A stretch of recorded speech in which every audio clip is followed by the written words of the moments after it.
नमस्कार, मी शुभदा. माझं व्यासपीठ यामध्ये तुम्हा सगळ्यांचं खूप खूप मनापासून स्वागत. सुरक्षितता. खरंच आपण म्हणतो, पण किती महत्वाची आहे ना? छोटासा शब्द आहे. पण आजकालच्या जगामध्ये किंवा आजकाल आपण खरंच सुरक्षित आहोत का? आणि सुरक्षितता जर असेल, काळजी घ्यायची असेल, तर ती कशी घ्यायची?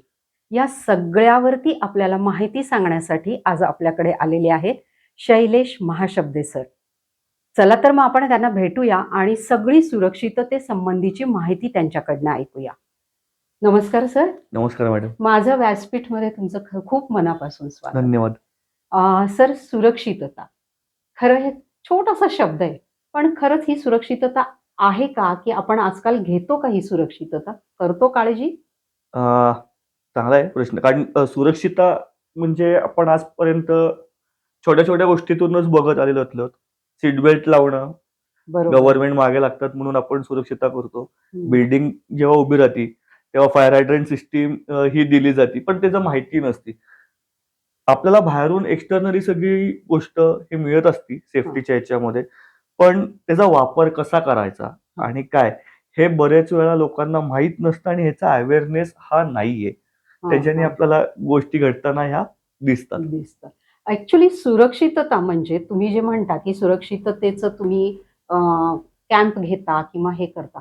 तर कशा प्रकारची ही सुरक्षितता आहे? सेफ्टी अवेअरनेस प्रोग्राम हां. हा मी जानेवारी 29, 2024 हं. रोजी मी हा डिझाइन केला. बरं. आणि पहिला प्रोग्राम हा कंडक्ट झाला तो शिप्र मंडळीमध्ये. बरं. या कॅम्पमध्ये विशेष करून आपण असं बघतो, की जास्तीत जास्त प्रमाणामध्ये हं. हे रोड सेफ्टी असेल, इलेक्ट्रिकल सेफ्टी असेल, हं. फायर सेफ्टी असेल, हां. त्यासोबतच हं. आपल्याला सायनेजेस असतील बरं. आणि सगळ्यात शेवटी आणि महत्त्वाचा पार्ट म्हणजे इमर्जन्सी कॉन्टॅक्ट नंबर. बरोबर. काय झाल्यानंतर कुणाला फोन केला पाहिजे हेच अजून आपल्याकडे शिकवलं जात नाही आणि ते मी त्यावेळेस देऊन टाकतो. हां. जो तुम्ही डिस्प्ले करू शकता किंवा तुम्ही घरात करू शकता आणि बरोबर. तुमच्या हां. सोसायटीमध्येही करू शकतात. अशा हां. प्रकारचा हा मी प्रोग्राम डिझाइन केला हां. आणि आज हा प्रोग्राम मला जवळपास लहान मुलांपासून त्या अरे अगदी वाह! फार मोठ्या लोकांपर्यंत म्हणजे त्या एज लिमिटच नाही आपण एज असं लिमिट म्हणूयात. नाहीये. हां. त्यात तर अशा सगळ्यांपर्यंत हा प्रोग्राम माझा कंडक्ट केला जातो आणि बरं. त्याच्यात बऱ्यापैकी यशस्वी होण्याच्या मार्गावरती आहे. अरे वाह! खूप छान. सर, हा प्रोग्राम जेव्हा तुम्ही स्वतः सेट केलाय किंवा तयार केलाय, त्याच्यामध्ये तुम्हाला काय-काय अडचणी आल्या? मुळात हा प्रोग्राम सेट करत असताना आपण स्वतः पहिले एक्सपिरियन्स घेऊ. बरोबर. लॉकडाऊनच्या काळामध्ये ह्या सगळ्याचा मी एक्सपिरियन्स घेत-घेत पुढे आलो हं. आणि एक वेळ अशी आली होती, की मी आणि माझा मित्र आम्ही कोल्हापूरवरनं येत असताना हां. टायर बस्ट झालं. बापरे! हां. अशा कंडिशनमध्ये कुणाला फोन करायचा? हां. तर जिथे मला घरी यायला फक्त अर्धा तासाचा रस्ता होता, हं, हं, तिथं मला हं. 2 तास लागले कारण नंबर आम्हाला माहिती नव्हते माहिती नव्हती. आणि आपण ते बरोबर. नंबर इग्नोर करतो. बरोबर. हे मला ते रात्री 2 वाजता समजलं आणि मग हां. ह्याच्यातनं जो एक्सपिरियन्स मी घेत आलो आज, हां, हां, त्या एक्सपिरियन्सच्या माध्यमातून हां. मी हा प्रोग्राम डिझाइन करायला मला ही प्रेरणा मिळाली बरं. आणि त्याच्यानंतर ठरवलं, की आपण हा प्रोग्राम डिझाइन करूयात आणि हां. हा प्रत्येकाला समजेल. हां. अगदी लहान मुलापासून ते मोठ्यांपर्यंत समजेल बरोबर. अशा पद्धतीने करूयात आणि हीच हं, हं. प्रेरणानी मी तो प्रोग्राम डिझाइन करू शकलो. ओके. सर, सुरक्षितता किंवा सेफ्टी आपण म्हणतो, ते कसं अगदी छोट्या मुलांपासून ते सीनियर सिटिझन यांच्यापर्यंत आहे. पण हे प्रोग्राम तुम्ही जेव्हा सांगता किंवा शिकवता, तर ते कुठे-कुठे शिकवता? कुठे-कुठे घेतलेले आहेत तुम्ही आजपर्यंत प्रोग्राम? अ, वर्षभराच्या पिरियडमध्ये म्हणजे आता हां. ह्या 29 तारखेला वर्ष होईल. बरं. ह्या प्रोग्राम लॉन्च करून स्टार्टअपच्या ह्याच्यामध्ये. हां. तर हा प्रोग्राम मी जसं मगाशी म्हणालो तसं त्याप्रमाणे एस-पी-एमच्या मुखबधीर शाळेमध्ये बरं. हा माझा पहिला प्रोग्राम घेण्यात आलेलातला होता. बरं. त्या मुखबधीर शाळेमध्ये जेव्हा मी गेलो तेव्हा फर्स्ट प्रॉब्लेम असतो साइन लँग्वेज. हो. त्यांच्या भाषेत आपल्याला सांगायचंय. सो बरोबर. मग तिथल्या काही टीचर्सची हेल्प घेऊन मी तो प्रोग्राम तिथं केला. हां. आणि मग असेच मला या पद्धतीने सेवा सदनची दिलाशा कार्यशाळा आहे. हां. तिथे म्हणजे आपण म्हणूयात की स्पेशल चाइल्ड ही जी हां, सगळी हां, हां. मुलं आहेत, हां. ह्यांच्यासाठी मी हा प्रोग्राम जास्त केला. बर. आणि आतापर्यंत 240 जणांपर्यंत मी हा प्रोग्राम घेऊन पोहोचलो, बर. ज्याच्यामध्ये त्यासोबतच आपल्याला हॉस्पिटल्स असतील, रेस्टॉरंट्स असतील, सोसायटी असतील, बर. ह्या सगळ्या ठिकाणी आपण हा सेफ्टी अवेअरनेस प्रोग्राम हा. हा रन केलेला आहे, ज्याला फॉलोड बाय आपण फायरचे मॉकड्रिल सुद्धा घेतलेले आहेत. बर. आणि प्रतिसाद चांगला आहे. अरे वा, खूप छान. आता हा रन करताय तुम्ही, म्हणजे एक्झॅक्टली काय करता? समजा आम्हाला आमच्या सोसायटीमध्ये किंवा प्रेक्षकांना त्यांच्या सोसायटीमध्ये हा प्रोग्रामसाठी तुम्हाला बोलवायचंय, तर ऍक्च्युली तुम्ही काय करता तिथे? अ, जेव्हा कार्यक्रम चालू होतो हा. तेव्हा पहिल्यांदी साधारणपणे लोकांना फायर अलार्म म्हणजे काय, कसा हा. वाजतो, बरोबर. हे कधी ऐकायला मिळत नाही. सो आम्ही तिथून ती प्रोसेस सुरू करतो. बर. प्रोसेस सुरू केल्यानंतर सगळ्यांना आम्ही खाली बोलवतो जिन्यानी. हा. जिन्यानी बोलवल्याच्या नंतर पुढची प्रोसेस असते की थांबायचं कुठे. बरोबर. आग लागल्यानंतर आपल्याला आग बघायची का स्वतःला वाचवायचंय, इथपासून लोकांना तेव्हा सांगण्याची वेळ असते आम्हाला. मग बरोबर. असेंब्ली पॉइंट कुठं असलं गेलं पाहिजे, किती लांब असलं गेलं पाहिजे, हा. किती लांब तुम्ही थांबले गेले पाहिजेत. आणि मग त्याच्यानंतर मग सेफ्टी अवेअरनेसचा प्रोग्राम जो आता मी सांगितलं बर. डिटेल्स, तसे ते सगळे रन केले जातात. अच्छा. त्याच्यानंतर पुढचं चालू होतं की फायर एक्सटिंग्विशर चे प्रकार काय आहेत, ओके. बर. कोणत्या प्रकारची आपल्याला आग लागलेली आहे, हा. ती आयडेंटिफाय कशी करायची, हा. आणि आयडेंटिफाय केल्यानंतर कोणता एक्सटिंग्विशर त्या आगीसाठी वापरायचा. हा. हे आपण एक बरोबर. एक्झाम्पल म्हणून घेऊयात ह्याच्यामध्ये. जर माझ्या इथे इलेक्ट्रिकच्या ह्याच्यानी जर आग लागली असेल, हा. Short circuit. शॉर्ट सर्किटच्या ह्याच्यानी, बरोबर. तर मला साधा सिलेंडर वापरून नाही चालणार फायरचा. तिथे बरोबर. मला वेगळा वापरायला पाहिजे. हा. हा. हा. जर मी चुकून तिथे पाणी मारायला गेलो, रेग्युलर आपल्याला माहिती असते की आग लागली, माहिती आहे, आग पाणी पाणी मारायचं. मारायचं. बरोबर. तर जर पाणी टाकायला येतं ती आग भडकू शकते. बरोबर आहे. हा. म्हणजे जे कमी प्रमाणात आहे ते जास्त प्रमाणात होऊ होईल, शकतं. ते होऊ नये ह्यासाठी पुढचं काय केलं गेलं पाहिजे, हा. तर हे सगळं ते पुढे सांगितलं जातं. हा. आणि त्यासोबतच जो एक्सटिंग्विशर दिलेला असतो, हा. किंवा तुमच्या सोसायटीत असेल किंवा जो आम्ही घेऊन येतो एक्सटिंग्विशर, तो त्या एक्सटिंग्विशरनी तो वापरायचा कसा, त्याची अच्छा. प्रोसेस काय आहे, पहिलं काय केलं गेलं पाहिजे, काय पाहिलं गेलं पाहिजे, बरोबर. अशा सगळ्या गोष्टी आम्ही त्याच्यातनं दाखवतो. प्रॅक्टिकली ट्रेनिंग करून घेतो आम्ही, हा. आणि त्या पद्धतीने मॉकड्रिल्स कंडक्ट केले जातात. ओके. आणि हॉस्पिटलसाठी तुम्हाला काय प्रकारची तुम्ही हे करता, कंडक्ट करता? हॉस्पिटलमध्ये कुठली सेफ्टी घ्यायला पाहिजे? खरंच खूप महत्वाचा प्रश्न आहे. हॉस्पिटलसाठी आतापर्यंत जे आम्ही केले ते मॅटर्निटी हॉस्पिटल्स केलेत. हा. तर मॅटर्निटी हॉस्पिटल्समध्ये बऱ्याच वेळा असं असतं की एक्सटिंग्विशर्स लावलेले असतात, बर. पण त्याचे जे आपण म्हणतो मीटर, टेक्निकल लँग्वेजमध्ये बोलायला गेलं तर त्याला आम्ही गॉज म्हणतो. बर. तर त्या गॉजवरती तुम्हाला तो ओव्हर प्रेशर आहे, अंडर प्रेशर आहे, काय आहे हे कळत नाही. हे तुम्हाला पहिलं कळलं गेलं पाहिजे आहे. रिफिलिंग वेळेत तुम्ही करतायत नाही करत आहे, त्याचा तुमच्याकडे एक डेटा असला गेला पाहिजे आहे, ते नीट ठेवलं गेलं पाहिजे. वर्षातनं 2दा तरी किमान तुमचं एएमसी घेतली गेली पाहिजे. म्हणजे त्याच्यात काय होतं की तुम्हाला फायरचं तुम्हाला प्रॅक्टिकलिटी येते का नाही येते.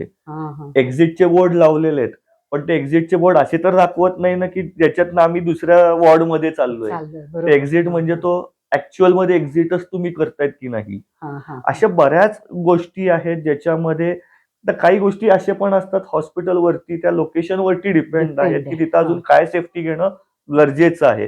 पण ह्या बेसिक गोष्टी ज्या आहेत ह्या तुमच्याकडे असल्या गेल्या पाहिजेत, आणि तो डेटा तुम्ही सांभाळला गेला पाहिजे आहे, जेणेकरून पुढे जे काही होईल तर तुम्हालाही जागृती असते की माझ्याकडे सपोज आज मी एक्सटिंग्विशर रिफिल करून आणलेला आहे, तर जो 3 महिन्यात तो ओव्हर प्रेशर झाला तर का झालाय हे तुम्ही विचारलं गेलं पाहिजे त्याच्यामध्ये.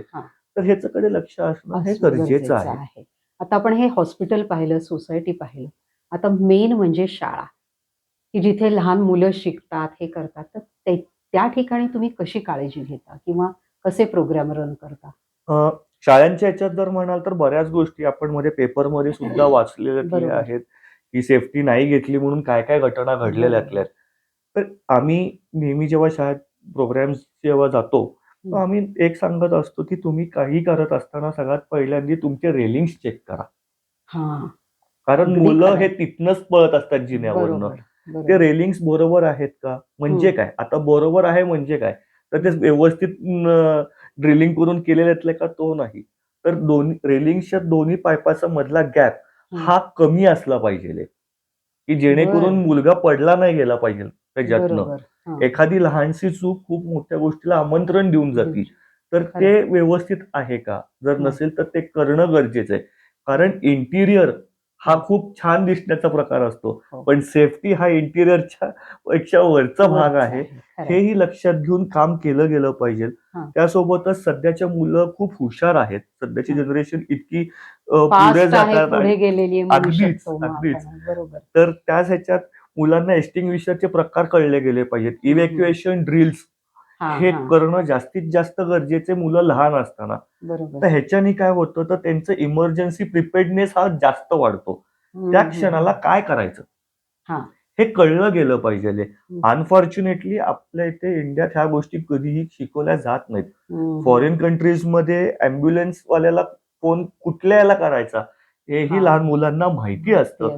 पण आपल्या इथं हे सांगितलं जात नाही. म्हणून मग ह्या गोष्टी सांगण्याची खरी तर वेळ पडलेली आहे, हो. की तुम्ही काय करणं गरजेचं आहे. आणि आता खरंच ह्याची खूप गरज आहे. गरज आहे. बरोबर. आणि साधे ॲम्ब्युलन्सचे नंबर सुद्धा मुलांना माहिती नसतात. पोलिसांना फोन करायला मुलं घाबरतात. कारण आपण शिकवलंच असतं लहानपणापासून, ऐकलं नाही तर मी पोलिसांना बोलवीन. तर बरोबर हे आहे. अगदी पोलिसांना खरं आहे. बोलीन पण त्याच्यापेक्षा आपण हं. पोलिसांसोबत मैत्रीपूर्ण आपले रिलेशन्स जर असले, हां. तर आपल्याला त्या नंबरवरती फोन करणं आपण घाबरत नाही. इमर्जन्सीला. आणि बरोबर. इमर्जन्सीला त्यांची मदत काय पद्धतीने आपल्याला हो, मिळू हो. शकते, हे या लहान मुलांना शिकवणं फार हे सध्याच्या गरजेचं आहे. काळाची गरज आहे. गरज आहे.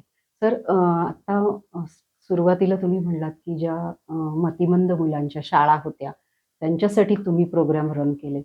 तिथे प्रोग्राम रन करताना तुम्हाला काही अडचणी आल्या का? स्पेशली मला हा खूप मोठा प्रश्न आहे, की मुलांचं पण आहे आणि मतिमंद मुलांचं आहे. बरोबर. तर काय अडचणी आल्या तुम्हाला?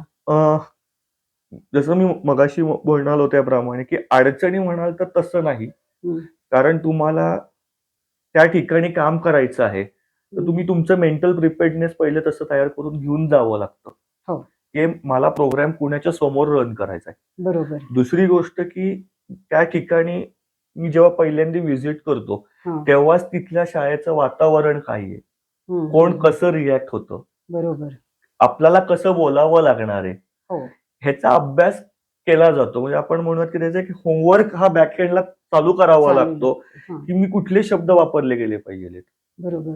त्यांना काय सांगितलं गेलं पाहिजे. हं, हं. त्यांना माझ्या शब्दातून समजणार आहे का त्यांना एखादा मी फोटो दाखवून समजणार आहे. तर बरोबर. ह्याचा अभ्यास करून त्यांच्याकडे प्रेझेंट केलं जातं आणि त्या हां. पद्धतीने बोललं जातं. त्याच्यानी अशी अवघड गोष्ट किंवा फार मोठं चॅलेंज असं नाही आलं समोर. हां. पण डेफिनेटली प्रत्येक प्रोग्राम हा चॅलेंजिंगच असतो माझ्यासाठी. असतो आणि मला असं वाटतं तुम्ही होमवर्क करून जाता म्हणून अडचणी नसतील आल्या. तर पण हा प्रोग्राम तुम्ही स्वतः रन करताय. तर मी थोडंसं वेगळी वाट करून विचारते, की ह्याच्यामध्ये मग फायनान्शियल काही तुम्हाला अडचणी आल्या का? की ते प्रोग्राम शाळा देते, की गव्हर्नमेंट देतं असं काही आहेत का? हो, येतात अडचणी ह्याच्यामध्ये 100% आहेत. हां, कारण कमर्शियली रन करत असताना हां, अ, बरेच वेळा मॅनेजमेंटच्याकडनं असं येतं, की आमच्याकडे एवढे फंड्स नाहीयेत. हां. काही शाळा आहेत ते डेफिनेटली मॅनेज करतात. त्यांना कळतं बरोबर. ह्याच्यातलं. हं. पण अशा काही शाळांनाही मी मध्ये अप्रोच झालो. हां. तर ते म्हणतात आमच्याकडे फंड्स नाहीयेत. हं, तर हं. अशांना शिकवायची तर बरीच इच्छा असते बरं. आणि म्हणतात, की ज्ञान असं फुकट देऊ नये देऊ. हो, कधीच. खरं आहे. तर ह्या ह्याच्यामध्ये कोणी फंडर्स जर असतील, हां, जर फंड रेझिंग प्रोग्राम्स झाले, हां, अशा लोकांसाठी स्पेसिफाईड, हां, तर ते जास्ती आवडणारं आहे हां. त्यामध्ये. आणि आपल्या व्यासपीठातून ह्या आज तुम्ही प्रश्न विचारलाच, पण आपल्या व्यासपीठातनं ह्याच्यातनं मी नक्की आवाहन करीन लोकांना, हं. की खरंच कोण जर असतील असे, की जे फंड रेज करू इच्छितात हं. अशा गोष्टींसाठी. कारण सेफ्टी ही काळाची गरज आहे बरोबर. आणि प्रत्येक श्वास घेणाऱ्या माणसाला, प्राण्याला हे रेस्क्यू करणं ही तितकीच गरजेची गोष्ट आहे. त्याच्यानी आपण तो कसा आहे किंवा काय आहे हे त्या वेळेला महत्त्व नसतं. नाही. जीव वाचणं हे एकमेव गोष्ट असती त्या क्षणाला. तर कोणी नक्कीच जर असतील ह्या ह्याच्यामध्ये किंवा मोठ्या कंपन्या ज्या CSR ॲक्टिव्हिटीजमध्ये काम करत असतील, हं. तर डेफिनेटली अशा कंपन्यांनी पुढं यावं या हां. गोष्टींसाठी म्हणून आणि आपण तो प्रोग्राम नक्की रन करू शकतो. खूप छान माहिती सांगितली सर.